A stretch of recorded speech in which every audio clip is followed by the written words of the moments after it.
बताइए। Hello my dear friends, आज हम बहुत दिनों बाद आप लोगों के लिए क्लास 10th की वीडियो लेकर आए हैं। तो देखिए, क्लास 10th में हम आज बात करेंगे चैप्टर नंबर 3 की।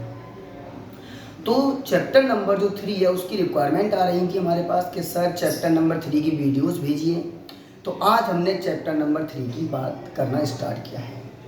तो मैंने इसका फर्स्ट क्वेश्चन बोर्ड पर लिख दिया है, लेकिन सबसे पहले इसमें एक और बात है कि इस चैप्टर में जो क्वेश्चंस हैं 3.1 जो एक्सरसाइज में क्वेश्चंस हैं वो आयु वाले हैं, यानी एज से रिलेटेड हैं। जब भी एज वाले क्वेश्चन आते हैं तो हम उनको किस प्रकार से सॉल्व करते हैं उसके बारे में थोड़ी सी बेसिक नॉलेज बताते हैं।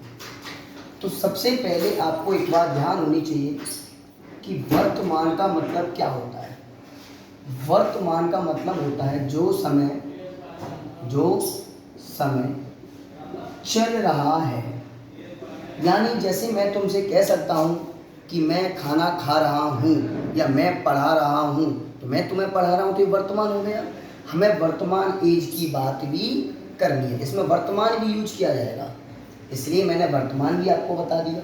वर्तमान यानी प्रेजेंट एज। जैसे आपसे कोई पूछेगा तुम्हारी एज कितनी है, तो तुम वही तो बनाओगे जो इस समय तुम कंप्लीट कर चुके हो जिस एज को। जैसे हम कह सकते हैं मान लो 20 साल 2 महीने, 20 साल 3 महीने, 16 साल 5 महीने, इस तरीके से तो आप बताओगे। तो ये होता है आपका वर्तमान एज।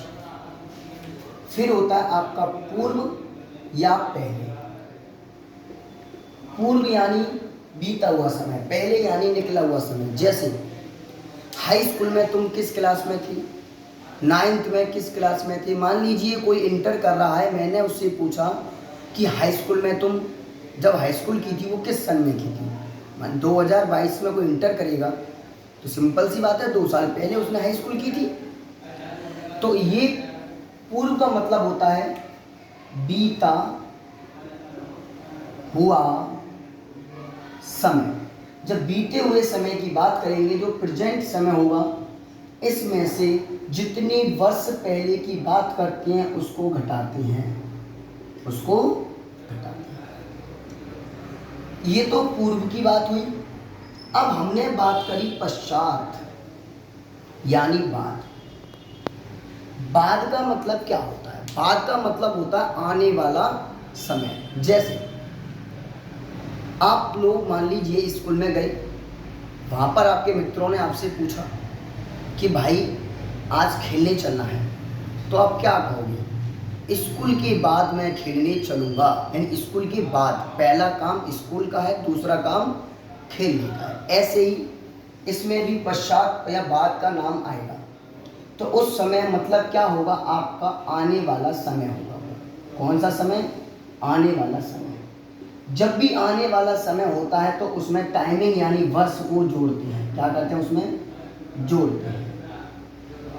जैसे मैंने कहा इस साल तुम हाई स्कूल में हो, तो 2 साल बाद किस क्लास में पहुंचोगे? इंटर में। ये आपने कैसे बताया? जोड़कर। अगर मैं बोलता अब तुम हाई स्कूल में हो, तो 2 साल पहले किस क्लास में थे? पहले का मतलब घटाकर ही तो बताओगे, और जब घटाओगे तो माइनस का चिन्ह तो लगाना पड़ेगा। अब एक शब्द और आता है आपका गुनी। गुनी बोल देती है इसको, गुना बोल देती हैं। इसका मतलब होता है गुणा। इसका मतलब क्या होता है? गुणा। कि कभी भी गुनी या गुणा शब्द आ जाए तो हमें वहां पर इनटू के चिन्ह का प्रयोग करना है। ये पॉइंट्स आपके क्लियर। एक और पॉइंट देखिए, जैसे मान लीजिए कभी कभार कुछ क्वेश्चंस में आ जाता है कम। कम का मतलब क्या होता है? घटाना। अधिक। अधिक का मतलब क्या होता है? जोड़ना। तो इतनी बातें आपको समझ में आ गई होंगी। अब देखिए इस क्वेश्चन की हम बात करते हैं। अभी तो मैंने इस चैप्टर का, इस एक्सरसाइज का थोड़ा सा बेसिक बताया था आयु से रिलेटेड। अब हम इस क्वेश्चन की बात करेंगे। तो सबसे पहले मैं आपको क्वेश्चन पढ़कर समझा देता हूँ क्या हो रहा है। तो देखिए, आफताब अपनी पुत्री, पुत्री का मतलब होता है उसकी बेटी, बेटी से कहता है, क्या कहता है? 7 वर्ष पूर्व मैं तुमसे 7 गुनी आयु का था। ठीक है, अब से 3 वर्ष बाद मैं तुमसे केवल 3 गुनी आयु रह जाऊंगा।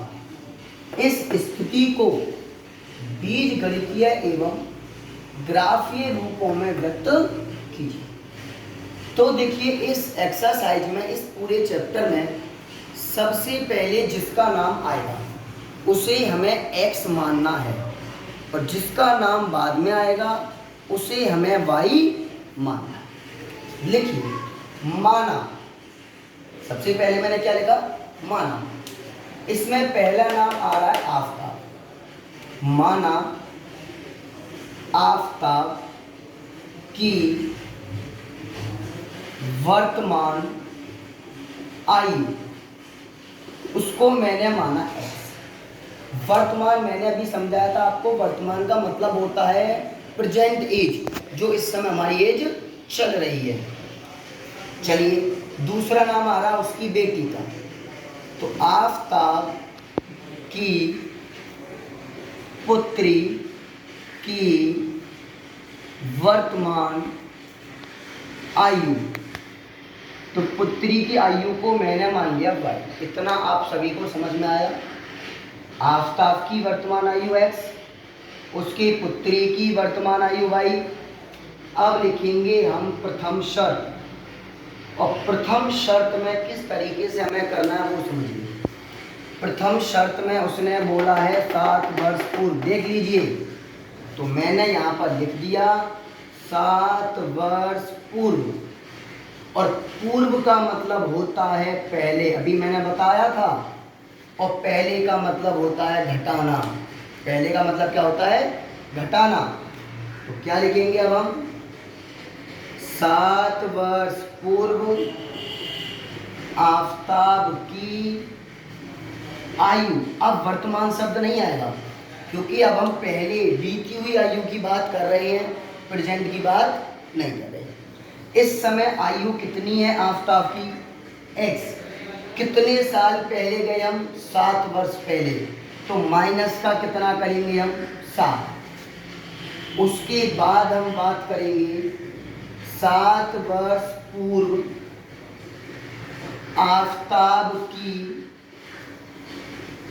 पुत्री की आयु।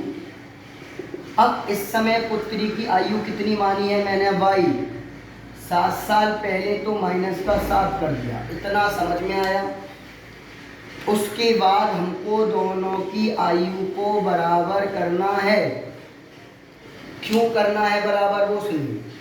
उसने बोला है 7 गुनी आयु। क्या बोला है उसने? 7 गुनी आयु।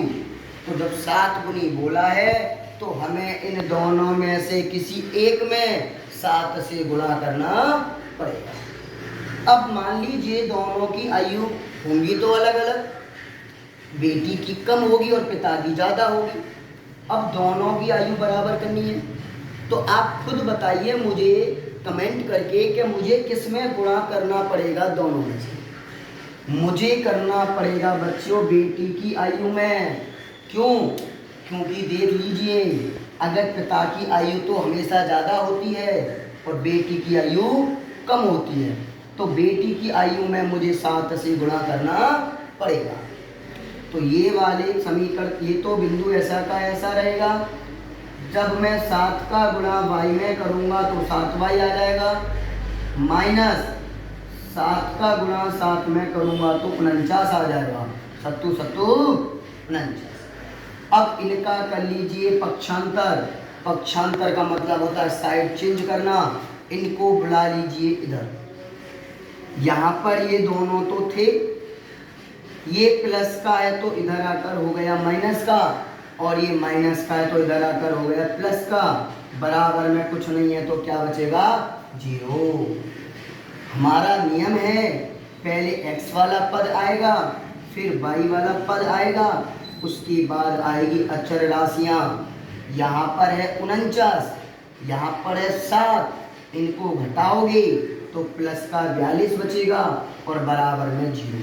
42 क्यों बचेगा? 49 प्लस का है, ये माइनस का है। जब दोनों को घटाओगे तो बड़ी वाली संख्या का हमेशा चिन्ह आएगा।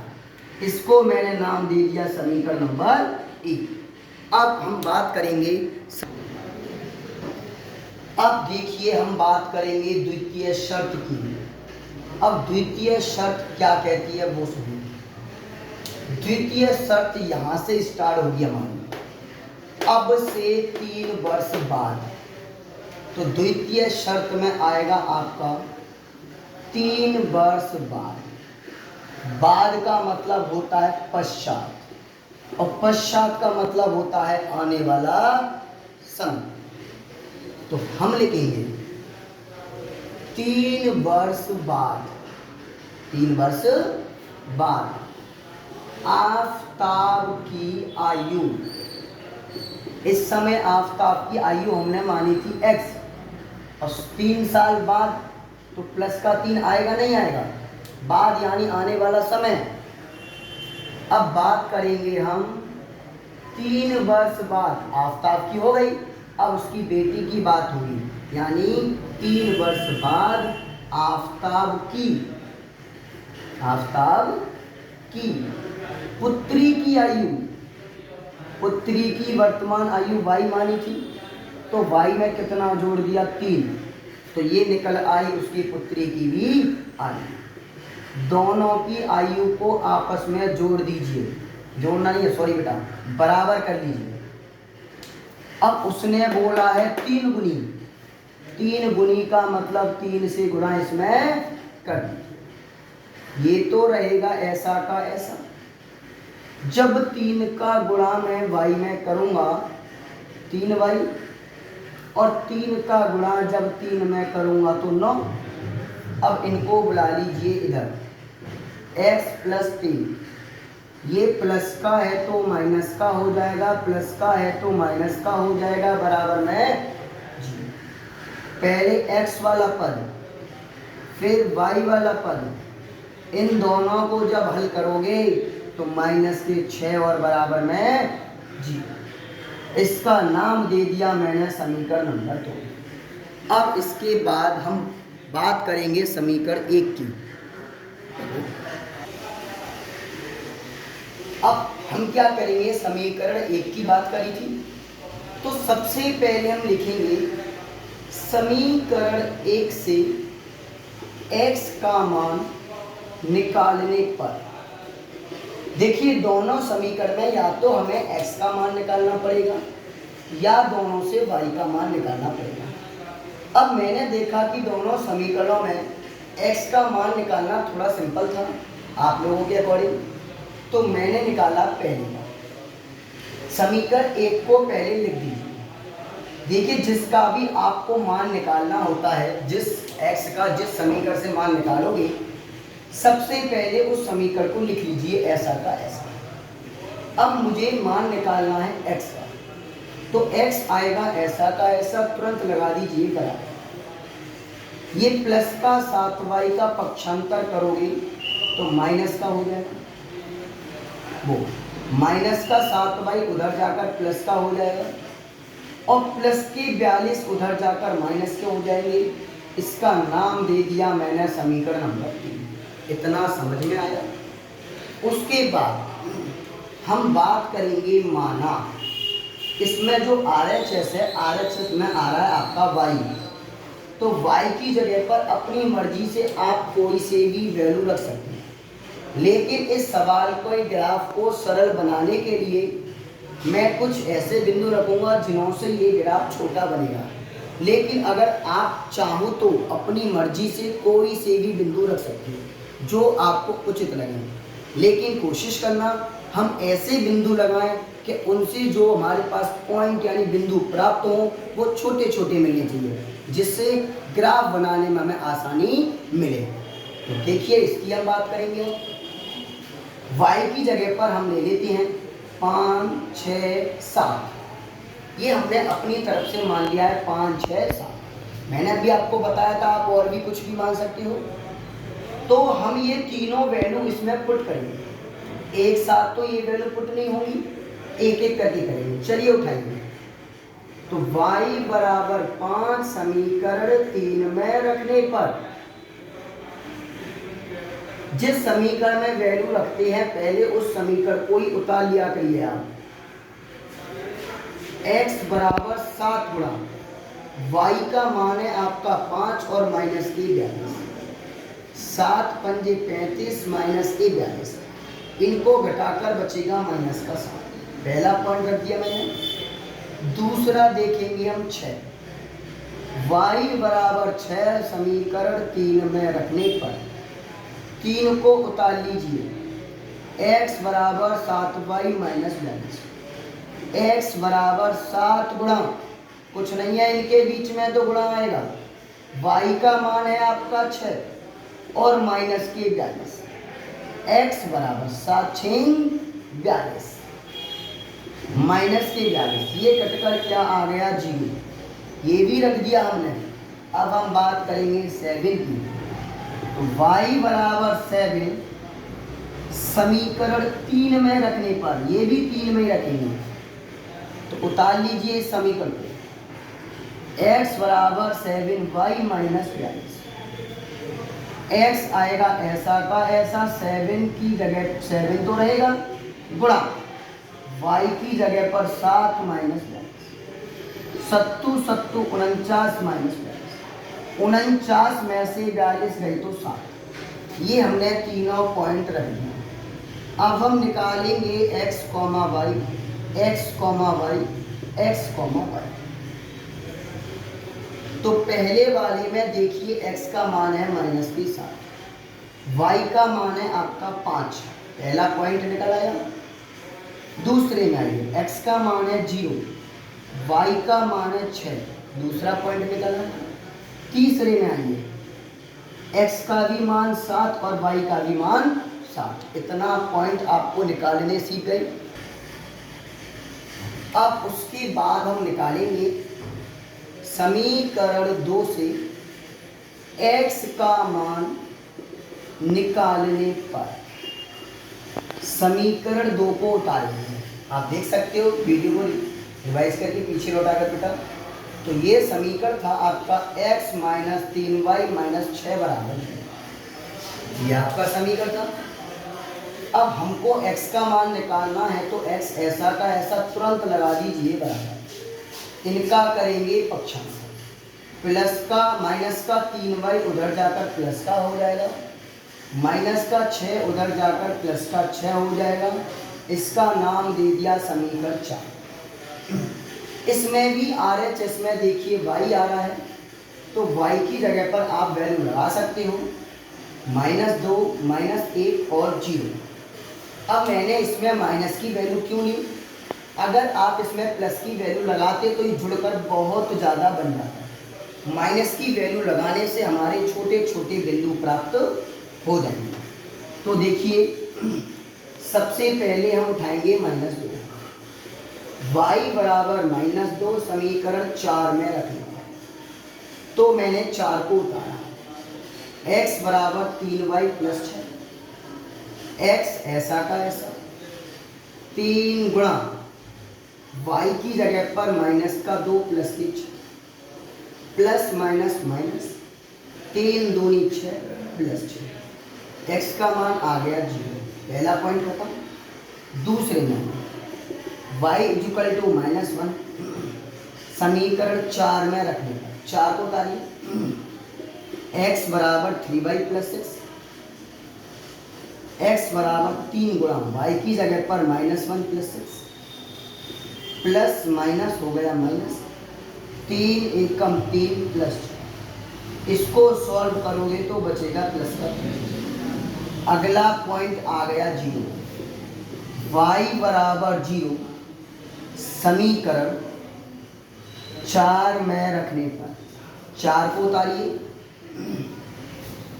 तो x बराबर 3y प्लस 6, तो x बराबर 3 गुणा y का मान 0 प्लस 6, तो x बराबर 0 प्लस 6 यानी x का मान निकला है 6। अब इन तीनों बिंदुओं को क्रम से यहाँ पर लिख लीजिए। पहले वाले में x का मान 0 और y का मान -2, फिर x का मान 3 और y का मान -3, फिर x का मान 6 और y का मान 0। अब हमने दोनों समीकरण से बिंदु निकाल लिए। अब इन बिंदुओं के बाद हम बनाएंगे इनका ग्राफ। तो देखिए ग्राफ कैसे बनाएंगे। तो ये हमारे पास समीकरण 1 से 3 बिंदु निकाले थे हमने, ये समीकरण 2 से भी 3 बिंदु निकाले थे। अब इन बिंदुओं को हमें ग्राफ पे दर्शाना है। तो देखिए ग्राफ पर कैसे दर्शाएंगे।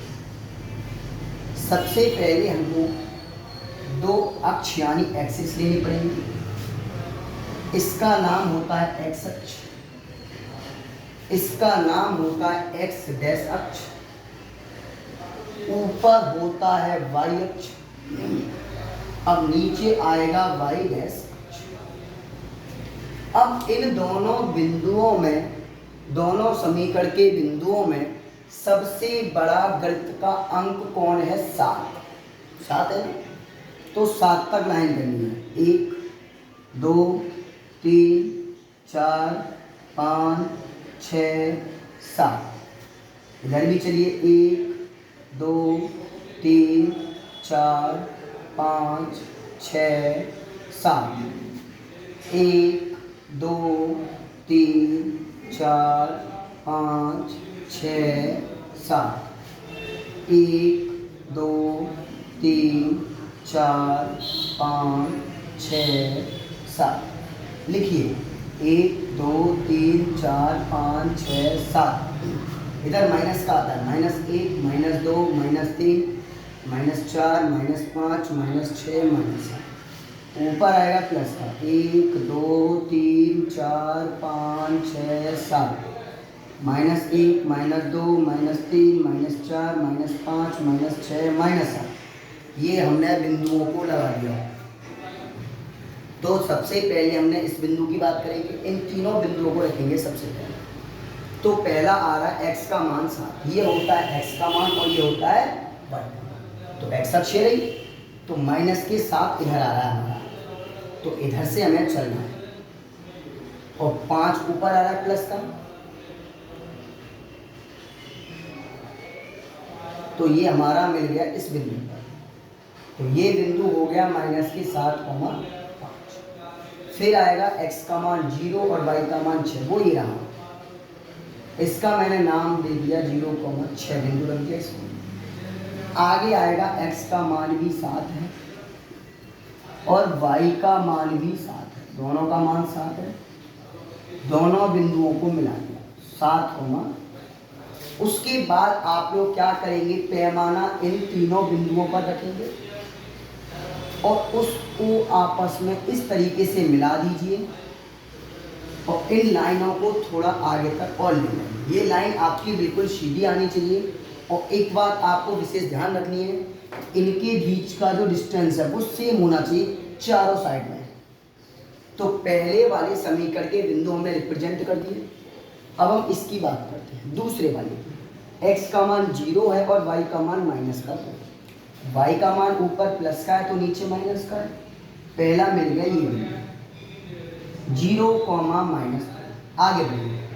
x का मान प्लस का 3, y का मान माइनस का 1, प्लस का 3 ये रहा, माइनस का 1 ये रहा।